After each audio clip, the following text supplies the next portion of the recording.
서울 소셜 스탠다드 대표 김하나라고 합니다.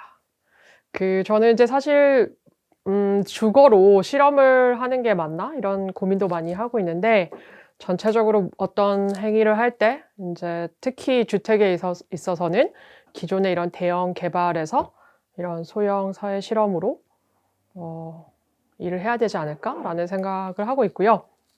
저희는 소개받은 대로 화장실을 공유하는 쉐어하우스라고 하는 공유주택을 운영하고 있습니다. 화장실을 공유하는 게 굉장히 큰 특징인데 이게 주거 유형으로는 공유주택이라고 불리는데 사실 공급 유형으로는 제가 사회주택이라고 할 수 있는 사회주택 사업자입니다. 그래서 오늘은 주거 유형으로서 공유주택에서 조금 얘기를 할 텐데 마지막에 만일에 기회가 되면 이런 공급자가 다양해지는 게 되게 중요한 이유? 그래서 앞서서의 가시리 협동조합과 같이 얘기를 해서 이런 다양한 공급 생태계에 대한 얘기들이 가지는 중요성 이런 것도 같이 얘기해 보면 좋을 것 같습니다. 사실 이제 쉐어하우스 같은 경우에 화장실 같이 쓴다라고 했었는데 이 화장실을 같이 쓸 수 있었던 배경에는 저는 이제 저희가 먼저 일본 사례를 많이 참고를 했었는데 그때 당시 이제 일본에서도 일자리 줄이기, 장기 불황으로 인한 이런 것들이 많이 있었기 때문에 모든 사람이 9시에 출근해서 6시에 퇴근하는 그런 라이프 스타일이 더 이상 유효하지 않으면서 이런 쉐어하우스도 가능했었던 것 같습니다. 그래서 화장실 같이 이제 어떻게 보면 사용 빈도가 좀 낮은 것들을 이제 왼쪽에 보시는 것은 이제 보통 할 수 있는 원룸의 모습인데요. 이 원룸을 이제 복도까지 좀 활용을 해야지 이제 쉐어하우스 묘가 발행할 수 있습니다. 그래서 저희가 공용 공간에 기능과 가치를 더하는 것을 쉐어하우스를 만드는 일, 공유주택을 만드는 일이라 정의를 하고 있거든요. 그래서 보통 사람들이 그래, 버려진 공용 공간 복도에 기능을 더하는 건 알겠어. 그래서 주방이나 설비라든지 이런 것들을 더하는 건 알겠는데 가치를 더하는 거는 무엇인지요? 라고 얘기했었을 때 제가 이제 설명하는 것이 약간의 용적률의 개념으로서 이거를 2개층 8명이 산다고 했었을 때 똑같은 이제 면적을 가지지만 좀 더 높은 층고의 볼륨을 가질 수 있는 그래서 동일한 면적에서도 좀 더 극대화된 공간의 가치를 느낄 수 있기 때문에 그런 가치를 줄 수 있는 전략으로 이제 공유주택을 만들고 있다라는 얘기를 하고 있어요. 그래서 이제 보면 이제 뭐 저희가 대부분 같이 쓰는 주방이나 거실 같은 경우에는 좀 높은 층고의 거실 같은 것들을 확보하고 있습니다. 그래서 만일에 우리가 면적이 더 주어져서 화장실을 이제 더 많이 만들 수 있다고 하더라도 개별로 화장실을 주기보다는 혼자 살았을 때는 경험할 수 없는 욕조 같은 것들을 줘서 이것을 주택의 상품화라고도 얘기를 하고 있는데 저희가 이제 이런 주택에서 혼자서는 누릴 수 없었던 것들을 제공하면서 주택을 만드는 전략을 쉐어하우스를 만드는 전략이라고 하고 있습니다. 그래서 이제 당연히 이제 시설 기준 같은 것들이 있어서 3명이 같이 쓰는 이제 쉐어하우스의 화장실의 모습인데요. 이제 3명이 같이 쓰기 때문에 동시에 사용할 수 있는 그래서 앞서서 얘기했었을 때는 저희가 이런 쉐어하우스가 가능했었던 이유는 이제 가령 예를 들면 저희가 4명이 살고 있는 그러니까 4명이 이 화장실 같이 쓰는 집의 사례를 말씀을 드리면 한 명은 그냥 아침 9시에 출근해서 6시에 퇴근하는 회사원이었고 한 분은 3교대를 하는 간호사였고 한 분은 작가였고 한 분은 이제 바텐더였어요. 그러니까 사실은 4명이 같이 살지만 집에서 만나는 시간이 거의 없는 거예요. 그래서 시차 공격을 한다는 얘기들을 많이 하거든요.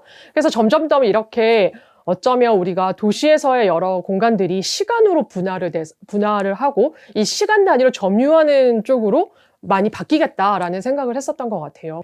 그래서 여전히 사실은 2019년도에 보면 서울 시민들이 대부분이 1시간 36분이니까 출퇴근 다 해서 2시간 정도를 이렇게 길에서 버리고 있잖아요. 그러니까 여전히 통근을 하는 게 일반적이어서 앞서서처럼 되게 다양한 직업을 가진 사람들이 모여 사는 것이 조금은 소수일 수도 있는 중요한 사례로 거론되지만 완전의 대중의 삶은 아닌 거라고 할 수도 있을 것 같아요. 그게 딱 쉐어하우스에 미치지 않나라는 생각도 하고 있습니다.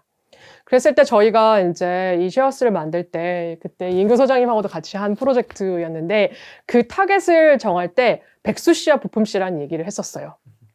그래서 이것이 2015년도부터 16년도의 조사였는데 결국은 이제 우리가 타겟을 삼고 있는 1인 가구의 속성이 백수와 부품으로 나뉠 수 있다.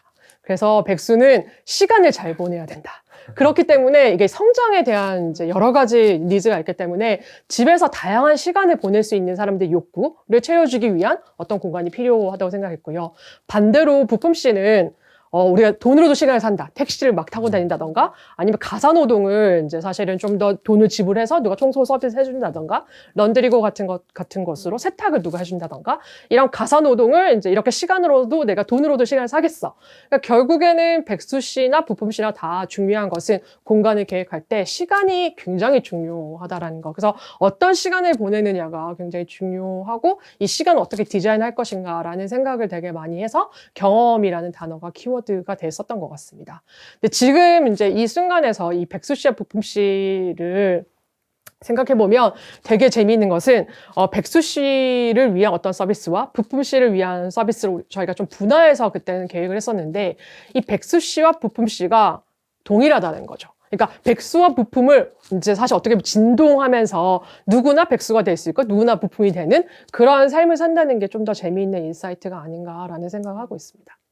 그래서 이제 이걸 거주의 경험에서 보면 저희 같이 집을 이제 주택을 운영하는 사람들이 이렇게 경험이 매일매일 새로울 수 있는 집을 어떻게 보면 회사의 미션이나 이제 캐치프레이즈를 가지고 이제 사업을 하고 있고요. 반대로 여행을 하는 호텔은 어디서나 집일 수 있는 것으로 이제 사업을 하는 걸 보면서 정말 이 거주의 경험이란 것이 굉장히 그 경계가 느슨해지고 있다. 특히 어떤 관점에서 이제 시간에 머무르는 시간에 대한 것에 따라서 굉장히 자유로울 수 있는 게 되겠구나라는 생각을 해서 저는 오히려 어떤 용도나 기존적인 뭐 호텔이든 사무소이든 학교든 주택이든 이런 것보다는 그 머무르는 시간에 따라서 건물을 다시 좀 구분하고 규정 짓고 좀 살펴봐야 되는 게 아닐까라는 생각을 요즘 많이 하고 있습니다. 두 기업의 경쟁 관계인 거죠.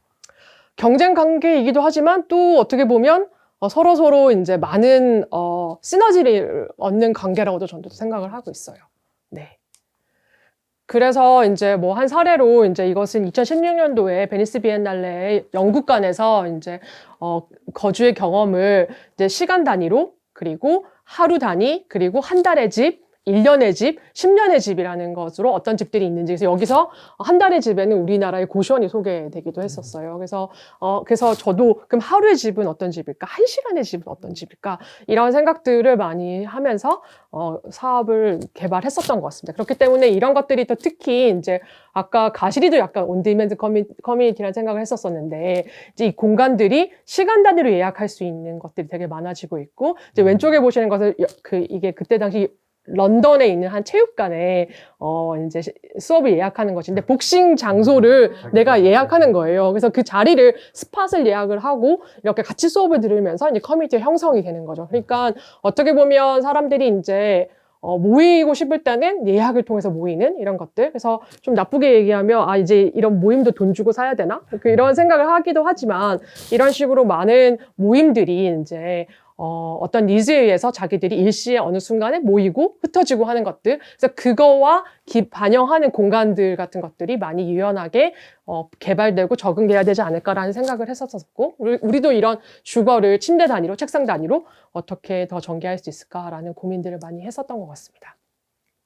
사실 근데 이런 이제 고민에 있어서 주방에 대해서 좀 얘기를 할 텐데, 이 주방에 대한 얘기는 제가 뭔가 어떤 생각을 했다기보다는 저희가 처음에 통이동 집이라는 주택을 운영하면서 자연스럽게 획득되었던 경험이었던 것 같습니다. 그래서 통이동 집 같은 경우에는 1층에 정린건축문화재단이 이제 사무실로 위치하고 있고요. 2층, 3층은 이제 다가구 주택을 5명이 쓰는 쉐어하우스로, 그리고 위에는 주인집도 살고 있고, 그리고 좀 남아있던 지하의 공간을 모두가 같이 쓸 수 있는 공유 주방으로 이제 계획을 했었던 거였었어요. 그래서 이게 이제 건물 구조상 어쩔 수 없이 남는 지하실에 이런 커뮤니티 공간을 만들었기 때문에 신발을 신고 집에서 이제 주방으로 내려가야 되는 경험이 있었기 때문에 2, 3층에 주방이 없거든요. 그래서 굉장히 불편하지 않을까? 이거 너무 힘들지 않을까라고 생각했는데, 오히려 이렇게 신발을 신는 주방이 여러 사람들을 자연스럽게 초대할 수 있고 누구나 좀 더 교류할 수 있는 공간으로서 굉장히 큰 의미를 가지고 있고, 이 사회화된 공간으로서 작동하는 걸 보면서 이거 의미가 있다. 그래서 꼭 이런 집에 남을 초대할 수 있는 공간을 만들어야 되겠구나라는 생각을 했었던 것 같습니다. 네, 그래서 통일동 집의 모습인데, 그래서 저희는 자연스럽게 이제 주택을 만들 때 이 접지할 수 있는 저층 부분에 모든 사람이 같이 할 수 있는 공간을 만들 수 있는 것들을 굉장히 중요하게 생각하고 있고요. 그랬을 때 최근에 저희가 이제 공급한 주택 같은 경우에는 큐온이라는 이제 채식을 기반으로 하는 홍대에서 아주 오래된 커뮤니티를 가진 팀이 들어와서 활동을 하고 있거든요. 그래서 동네에서 지금 인스타그램 같은 거 보면 큐세권이라는 얘기를 하고 있어요. 그래서 제가 원래는 저희가 임대주택을 짓거나 이런 청년을 위한 주거를 할 때는 주민들이 굉장히 격렬하게 반대를 하고 있기 때문에 번번이 사업이 무산됐었는데, 이렇게 동네에서 환영받는 경험이 너무너무 감동적이어가지고 이거를 이제 막 사진을 찍고 했었는데, 그 이유가 큐 같은 경우에는 이제 원래 본인들이 요리하는 식품을 지역 근교 농부들하고 연계를 해서 그것을 받아서 쓰고 있기 때문에 그 농부님이 납품하러 올 때 같이 토종 채소라든지 신선한 야채, 유기농 채소 같은 것들을 동네에 파는 거예요. 그래서 이렇게 수요일마다 작은 장이 열리고 이러면 동네 주민들이나 입주민들이 와가지고 이걸 자연스럽게 사는 거죠. 그래서 어떻게 보면 저층부에 저희가 이렇게 마을 주방이라고도 할 수 있는 주방을 만든 것이 이제 가장 큰 특징이라고 할 수 있고, 이런 주방의 모습인데요. 근데 하지만 위에 살고 있는 여러 명이 살고 있는 집은 11명이 살고 있는데 이렇게 되게 작은 주방을 가지고 있어요. 사실 결국에는 이때는 이제 1층의 주방을 가지고 있지만 집 전체에는 주방이 없는 집을 만들어야 되겠다는 생각을 했었었고, 이제 사실 주택에서 이렇게 주방이 없는 집을 만들겠다고 생각했었던 이유에 대해서 조금 더 자세히 얘기를 해보도록 하겠습니다. 저는 앞으로의 집은 정말로 주방이 없을 거라고 생각을 하고 있고, 이제 정말 주방을 축소해서 계속 만들고 있거든요. 그 이유는 이제 이게 1970년도에 요리책을 제가 우연히 헌책방에 가서 봤어요. 보니까 1번이 돼지의 털을 뽑는다인 거예요. 그래서 돼지에 털이 있었나? 그래서 제가 사실 껍데기를 안 먹어가지고 돼지에 털이 있는지 몰랐는데 돼지의 털이 껍데기는 있다고 하더라고요. 그래서 와, 이게 1번이 이제 어떻게 보면 돼지의 털을 뽑는다부터 시작하는 게 너무 재미있었었는데, 그러면 지금 2020년도에 요리책을 만든다고 하면 1번이 무엇일까? 이런 생각을 했었어요. 모토를 찢는다. 네, 그래서 사실은 저는 이제는 거의 냉동도 아니고 생고기 김치찌개를 냄비도 필요 없고 바로 데우기만 하면 먹을 수 있는 이런 시대가 됐기 때문에 더 이상 주택에서 주방이 필요한가? 라는 생각을 해서 아마 주방이 사라지지 않을까? 주택에서? 이렇게 생각을 하고 저희가 만드는 집에 주방을 없애고 있습니다. 사실 근데 좀 되게 재밌는 것은, 보통 저희가 커뮤니티가 있는 쉐어하우스라고 했었을 때는 공유 주방이 거의 핵심이고, 저희도 사업 초반기에는 이 공유 주방에 대한 얘기를 굉장히 많이 했었는데, 되게 재밌게 요즘 저희가 공급하는 집들은 주방이 없는 집들을 만들고 있어요. 네, 그래서 정말 그럼 주방이 없어도 될까? 근데 이제 제가 말을 하고 있는 것 중에서 주방은 모르겠지만 도마는 없어질 것이다. 도마가 없는 집은 이제 곧 다가오지 않을까라는 생각을 했었던 것 같습니다. 근데 이게 되게 재밌는 게, 이게 제가 1967년도에 독일에 이제 그때 당시 주공에 파견한 고문이 이제 되게 재밌게 생각했었던 거가, 한국 사람들이 이제 이 된장, 장독을 너무 중요하게 생각하더라. 그래서 이 독일 사람 아니랄까봐 8평에 사는 사람들은 큰 장독대는 5개 정도 가지고 있고, 중간 크기의 장독대는 3개 가지고 있고, 큰 장독대는 1개 가지고 있고, 12평일 때는 뭐 1.5개 해서 이렇게 다 평형당 장독수를 다 조사를 해가지고 이런 장독대 크기를 이제 조사한 다음에 이런 것들을 둘 수 있는 공간의 크기를 반드시 마련해야 된다는 기준을 가지고 있더라고요.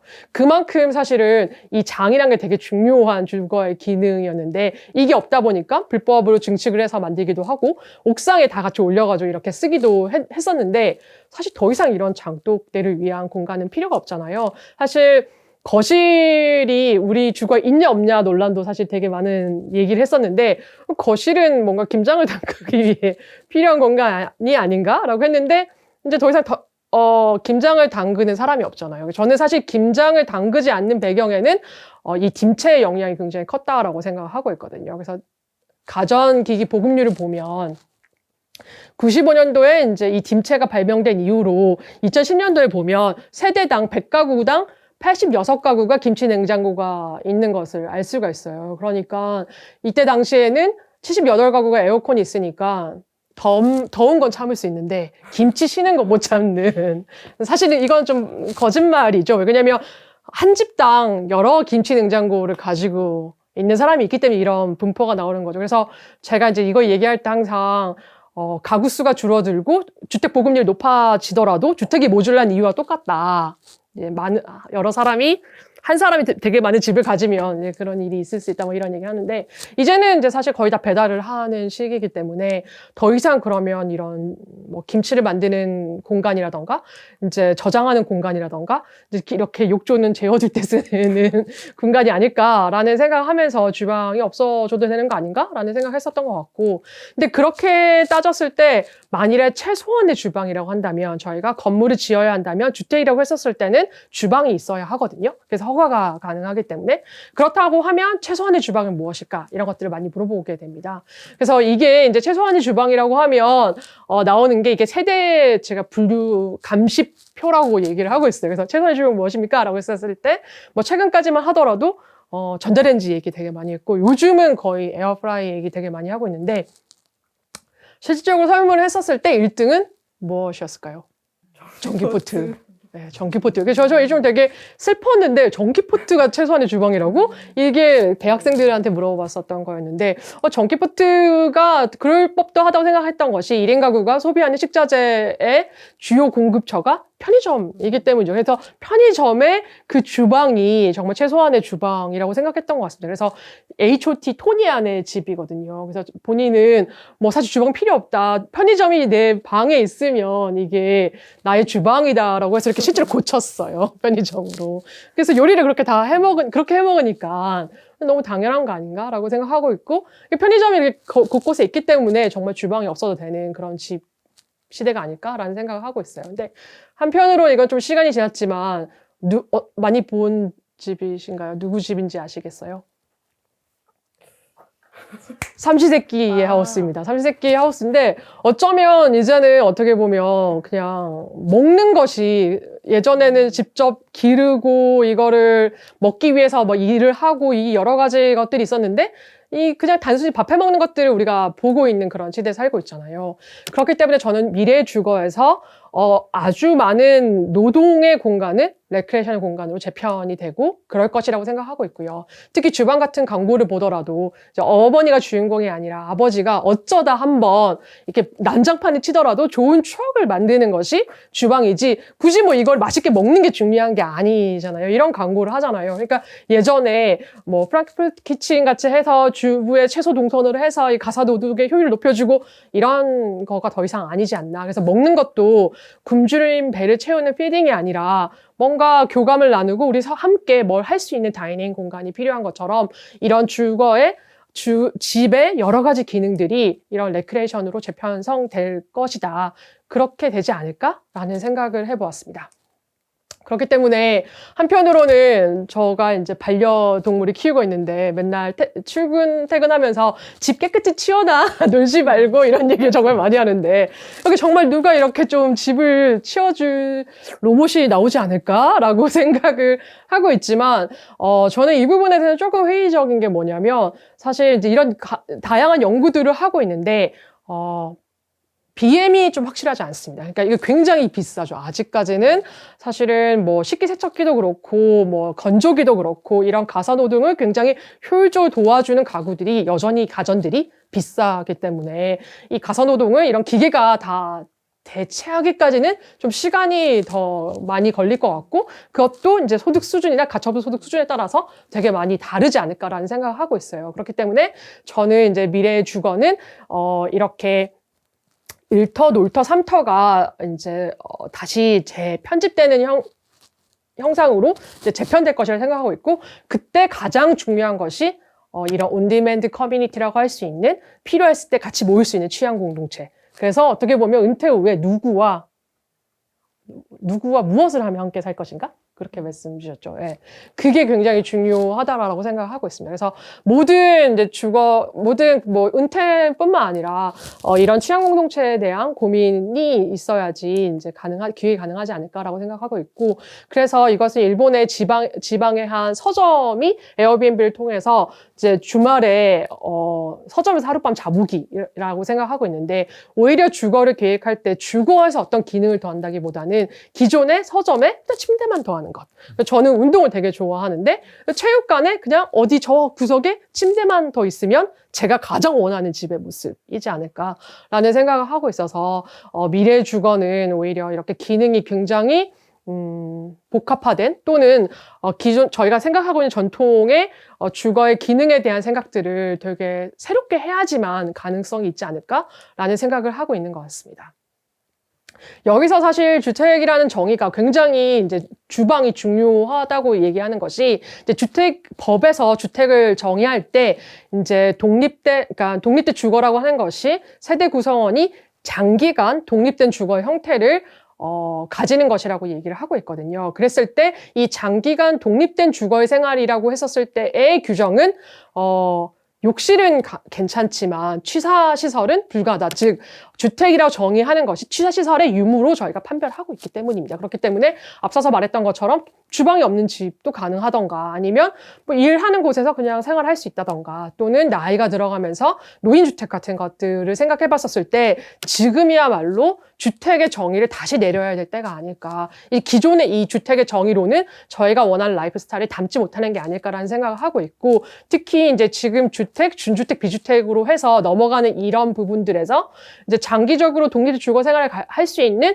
비주택 같은 경우는 그나마 괜찮은데, 이게 아닌 이제 독립된 주거 형태를 갖추지 않은 다중주택이라던가 고시원이라던가 기숙사라던가 이런 관광 숙박시설 같은 경우에는 굉장히 이 부분이 주거권에 있어서 취약할 가능성도 있고, 여러 가지 제도적으로도 그렇고 용도적으로도 마찰이 많이 발생할 것 같다라는 고민이 있기 때문에 이런 부분을 좀 더 면밀히 살펴봐야 되지 않을까라는 생각을 하고 있습니다. 그랬을 때 이제 뭐 서울 같은 경우에는 이제 뭐 이런 호텔들을 활용해서 이미 주거로 쓰고 있는 부분들이 굉장히 많이 있고요. 특히 이런 주거들이 값싸지도 않습니다. 근데 앞서서 말씀드린 것처럼 예전 같은 경우에 이런 것들 걱정할 필요가 없었던 게, 주방이 없었으면 보통의 사람들이 이것을 장기로 숙박하는 주거 형태를 선택하지 않았지만, 지금은 충분히 주방이 없어도 이제 주거로 기능을 하고 있기 때문에 이런 부분들이 많이 주거로 활용되고 있고요. 특히 이제 뭐 지방으로 내려갔을 때 이제 LCT 같은 경우가 대표적인 생활 숙박시설이죠. 주거가 아닌 곳에 오히려 아파트 같은 호텔에서 별장처럼 살라면서 광고를 하면서 이제 그런 주거의 개념이 점점점 유연해지면서 난개발이 되고 있는 이런 곳이 있기 때문에 우리가 정말 주거에 대한 생각을 좀 더 고민을 해봐야 되는 거 아닌가. 그러니까 주거에 맞닥 필요한 인프라라던가 용적이라던가 여러 가지 규제들을 전혀 받지 않고 있는 상황이거든요.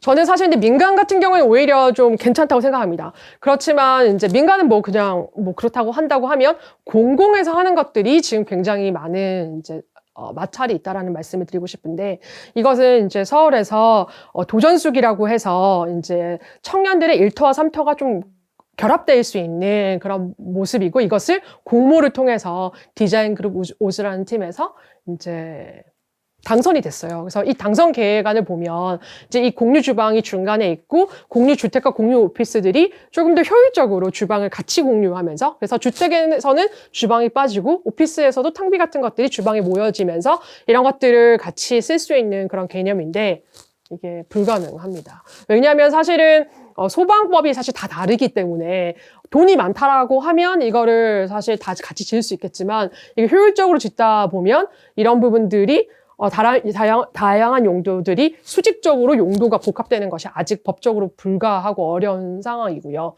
그리고 주택은 보호해야 될 대상이기 때문에 여러 가지 다른 시설로부터 동선이 분리돼야 되는 이런 사실 좀 애매한 법들도 되게 많이 있습니다. 그래서 악마는 디테일이 있기 때문에 이렇게 개념적으로 가능하겠지만 실질적으로 들어가 보면 이런 것들이 다 되지 않는다. 그래서 평면에서도 아까 말했던 것처럼 이렇게 복도에 있는 주방 같은 것들 계획을 하고 당선이 되었으나, 이게 이제 주방이 없는 주택은 불가하기 때문에 이제 원룸 형식으로 다 바꿔서 공급이 되었고요. 그리고 개별의 욕실 설치 같은 경우에도 여러 가지 이유로 지금 이제 불가해서 이제 계획안과 달리 전혀 다른 주택들이 공급되고 있죠. 그렇기 때문에 저는 어떻게 보면 민간은 차치하고라도 공공에서 좀 선도적으로 이런 라이프 스타일에 맞춰서 하는 주택마저도 지금의 아주 경직된 주택 용도의 정의라던가 용도의 구분 이런 것들 때문에 구현되지 않고 실현되지 않는 것들이 굉장히 안타깝다라는 얘기를 하면서 이런 것들이 바뀌어야 되지 않을까라는 생각을 하고 있고, 특히 이제 이것 같은 경우에는 양곡의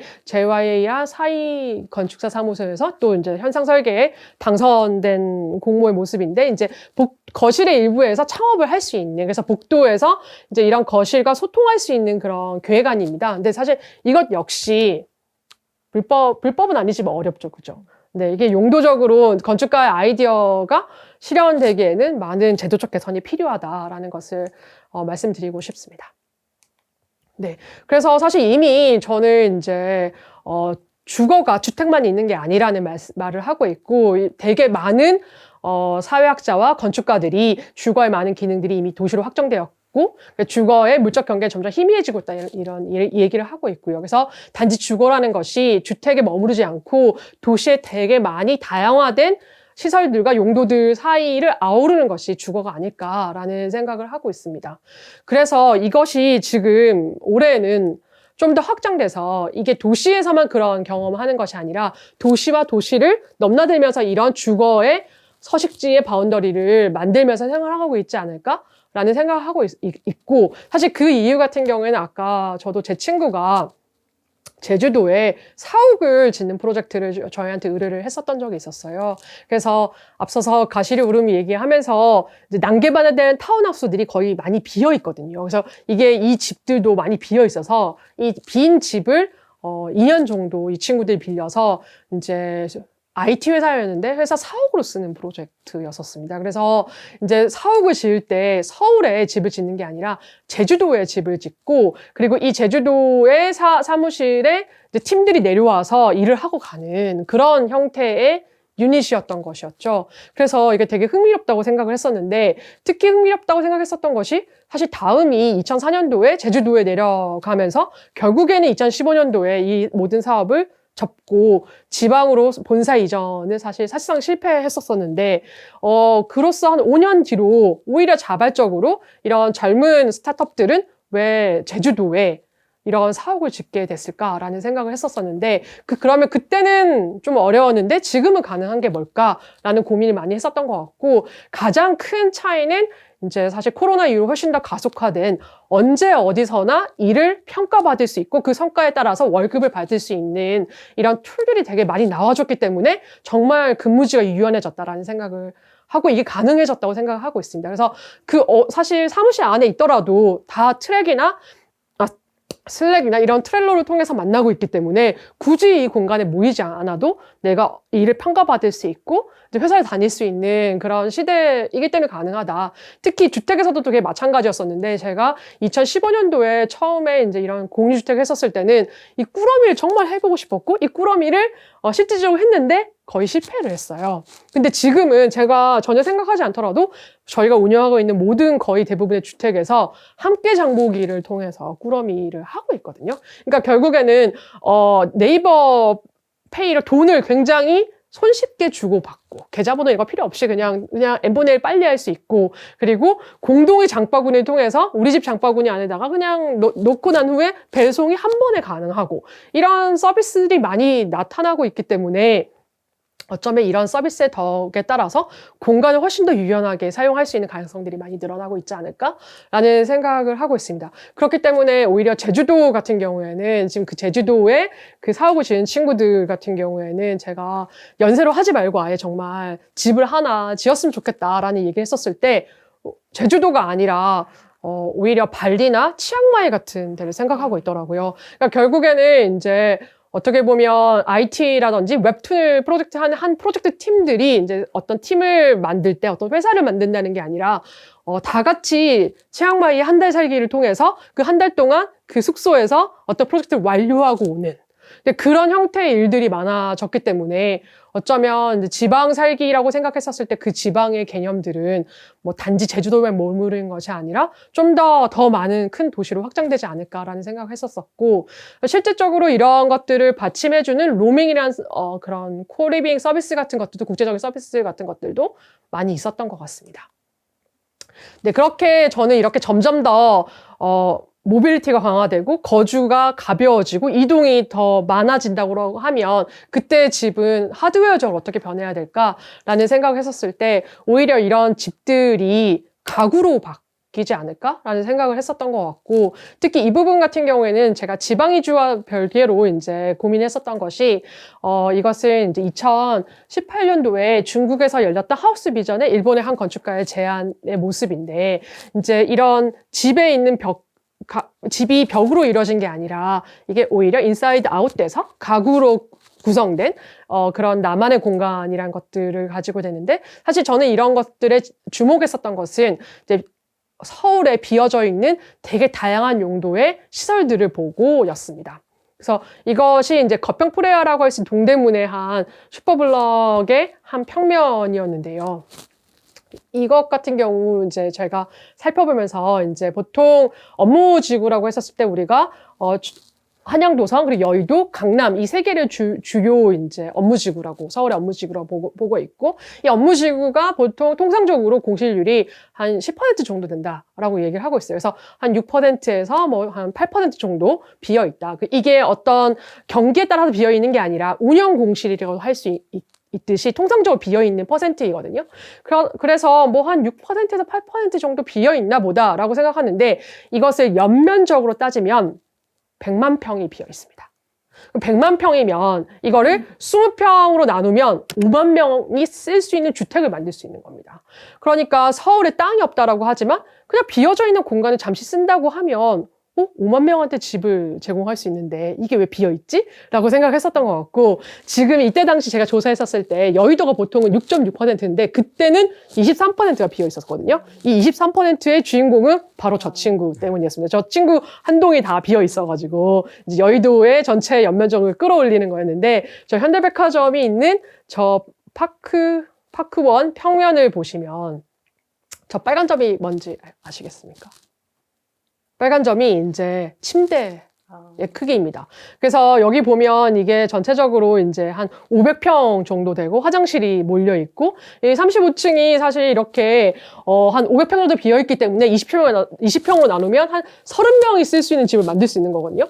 근데 이거를 30명이 저 침대를 놓고 이제 평면을 짜려고 하면 굉장히 어렵죠. 이게 이제 말하고 있는 고션이 딱 이런 상황이었거든요. 그래서 이제 비어있는 상가들을 이제 고션을 만들다 보니까 다열이라던가 화장실에 쓸 수 없는 부분이라던가 이런 것들이 있기 때문에 그냥 이런 주거가 아닌 것을 주거로 바꾸는 거가 굉장히 어렵구나. 그렇다고 하면 우리가 이 부분을 좀 더 효과적으로 쓸 수 있는 그런 전략이 필요하지 않을까라고 생각했었던 것 같고, 그랬을 때 오히려 벽으로 구성된 것이 아니라 이렇게 가구로 나만의 공간을 구획할 수 있다라고 하면 좀 더 다른 상상을 해볼 수 있지 않을까? 그리고 이렇게 모빌리티가 가벼워진다고 하면 이런 것들이 어디든 이동할 수 있는 것들로 될 수 있는 거 아닌가라는 생각을 했었던 것 같아요. 그래서 저희가 MBRDB가 뭐 오래된 곡물 창고를 주택으로 만드는 것처럼 영구적으로 어떤 다른 시설을 주거로 만드는 것들에 대한 고민도 많이 하고 연구도 많이 해야 되겠지만, 이것을 일본의 한 건축가가 이제 그 건물의 틈 사이에서 호텔을 하는 전시를 해가지고 하룻밤 잘 수 있는 되게 짧은 경계에서도 공간을 만들 수 있는 제안이었는데, 이렇게 유연하고 일시적으로 쓸 수 있는 공간에 다양한 실험들이 사회에서 많이 일어나고 도전되고 경험되고 이제 이렇게 늘어날 때 우리가 좀 더 효율적으로 쓸 수 있는 아이디어들이 많이 늘어나고 이제 좋은 생각들이 더 빨리 퍼질 수 있지 않을까라는 생각을 했었던 것 같습니다. 그래서 이런 것들을 좀 극대화할 수 있는 여러 가지 아이디어들 같은 것들, 그래서 정말 이렇게 집이 다 사라지고 가구만 남을 것인가? 라는 생각을 했었던 것 같고, 그래서 키친리스가 아니라 정말 집이 없어지지 않을까라는 생각을 했었던 것 같아요. 그렇게 된다고 하면 저는 이제 집이 없어진다고 하면 무엇이 중요할까라는 생각을 했었을 때는 자동차로 귀결되지 않을까라는 생각을 했었는데 이것을 이제 스웨덴에서 현대자동차가 이제 프로모션을 하면서 이제 그 숲속에 작은 사무실을 만들고 이 사무실을 현대차 전기차로 충전을 해서 전기를 쓸 수 있는 그래서 나만의 사무실을 쓸 수 있는 그런 프로젝트를 한 모습인데 이런 식으로 어떻게 보면 나의 최소한의 집이라고 할 수 있는 물건들을 어디에다가 실어서 왔다 갔다 하는 유목민의 삶이 되지 않을까라는 생각을 했었던 것 같습니다. 그래서 정말 요즘 친구들이 차박 같은 걸 되게 좋아하잖아요. 그래서 이렇게 차박이 이제 단순히 차에서 잠을 자는 게 아니라 이 차로 구동되는 이런 건물이나 집들이 늘어나지 않을까라는 생각을 했었던 것 같고 사실 처음에는 이게 오히려 집들이 되게 여러 군데 있고 내가 어떻게 보면 하나의 아이디로 여러 그 애플 아이디를 가지고 나의 환경을 만드는 것처럼 여러 개의 집들이 있고 그런 집들을 활용하지 않을까라는 생각을 했는데 저는 오히려 그렇기보다는 내가 어떤 최소한의 나의 짐들을 가지고 이동하는 게 더 가까울 것 같다는 생각을 했었던 것 같아요. 근데 그 얘기는 또 좀 더 이어서 하게 되고 그렇게 돼서 정말 미래에는 이제 집이 없어지지 않을까. 키친리스를 넘어서 하우스리스가 아닐까. 근데 하우스리스가 아닐까 해서 네, 지금 이 영화가 바로 노매드랜드라는 영화인데요. 이 노매드랜드에서 주인공이 말합니다. 나는 홈리스가 아니고 하우스리스야. 그러니까 홈은 있지만 하우스는 없는 시대가 올 거라고 저는 생각하고 있거든요. 그래서 이 노매드랜드도 기회가 되면 네, 보면 재밌지 않을까라는 생각을 하고 있고 이렇게 일자리를 찾아서 나의 서식지를 찾아가는 그런 삶이 곧 오지 않을까라는 생각도 하고 있습니다. 그때는 저는 가장 중요한 것은 이제 바로 국토의 난개발을 막아야 된다. 그래서 굉장히 작은 풋프린트에 대한 고민을 좀 해야 될 것 같고, 그랬을 때 이제 해외에 이제 그 자족 가능한 그래서 어떻게 보면 어플 그리드로 해서 여러 가지 에너지라든지 식량이라든지 모든 것들이 그 안에서 해결 가능하고 최소한의 풋프린트와 최소한의 자국을 남길 수 있는 그런 성능이나 집에 대한 주택에 대한 생각들을 해야 되지 않을까라는 생각 그 고민들을 더 많이 해야 되지 않을까라는 생각을 하고 있고 그랬을 때 이런 시스템들에 대한 고민과 함께 우리가 더 많은 연구들이 좀 뒷받침되고 제한돼야 된다고 생각하고 있습니다. 네, 그래서 저는 정말 처음부터 이제 쉐어하우스를 제안했었던 것들도 어떻게 보면 평생 직장이 없어졌기 때문에 가능했다고 생각하고 있고, 특히 지금 보시는 것처럼 이제 임금 근로자의 평균 근속 기간이 한 6년이 되지 않고 비정규직 같은 경우는 2.5년이 되지 않습니다. 그렇기 때문에 거주 기간이 뭐 15년, 20년 되는 집을 살라고 하는 게 맞지 않는 게 너무 당연하다. 그리고 이제 더 이상 일하고 싶어도 일할 수 없는 소득이 없는 시대에 소득 기준에 따른 복지라던가 이런 주거 정책들이 더 이상 작동하지 않는다는 것을 다시 한번 강조하고 싶습니다.